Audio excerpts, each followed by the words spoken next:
Well, hello. For this video, I just want to bring out a short uh, example, a short insight that is kind of unique in terms of leading teams in a rapidly changing environment.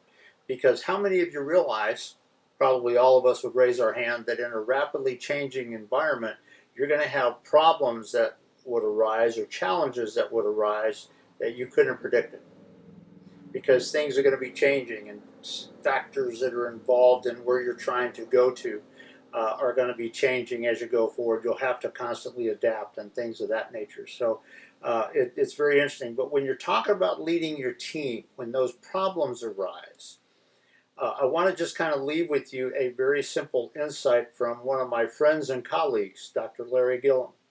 I love what he says. He's very key, and it's a very good insight when you're talking about, as a leader, trying to work with your people. And go figure, sometimes when you think about what you're doing and dealing with right now in this situation, it's a picture that can help you with that. Let me just throw out the idea first.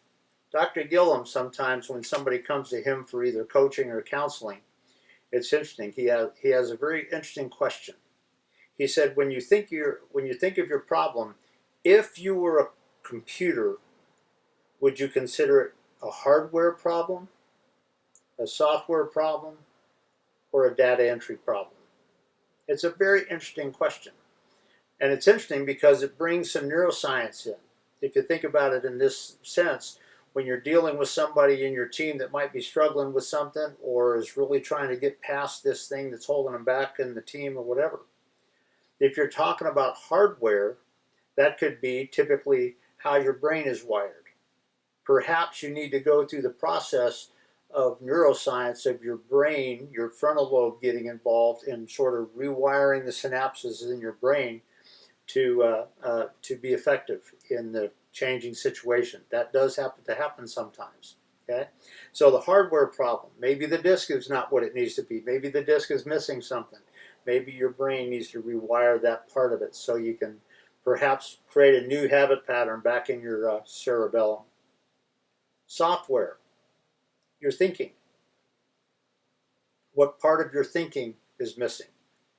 As you think about a changing environment, how often are you going by just what you expect to see? It's interesting that very often when I'm dealing with pilots and when I'm coaching pilots and training pilots, it's a lot of times that when they look at the indications or the annunciators, the lights in the cockpit, a lot of times they'll see what they expect to see, not what's really there. That can be an issue of the software. I know what I'm expecting and I see it. Well, that's not what it says. So it could be a software problem in that respect.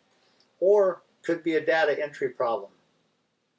What did you learn? What did somebody tell you maybe in school or whatever 20 years ago? To what extent are you going back to what they told you, where in a changing environment it might not be as true anymore? So at one point, do you have to shift that? At what point do you need to change the data that's being entered into your computer, if you will? So it's a very interesting idea. It's a very interesting insight. It's a very interesting picture of leading teams in this changing environment. How do you work with your team if you see somebody struggling with something or somebody's concerned about something because the things, factors are changing? Can you ask the questions sometimes that you can get to the root cause of whether it may be, figuratively speaking, a hardware problem in the way their brain is not rewired itself yet? Could be a software problem in the way they're sort of thinking and assuming, versus a data entry. Maybe it's something that was that they learned 20 years ago that isn't true anymore, like we said. So the bottom line is, just give some thought to that. If you were a computer, the problem that you're facing right now, is that a hardware problem, software problem, or a data entry problem? Look around your team this week and see if you see some examples of perhaps that. Are people shutting down the discussion because they want it to be something? Or are they looking at the facts that are really there? If you're a computer, which one of those is it? And I'll leave that with you for this week.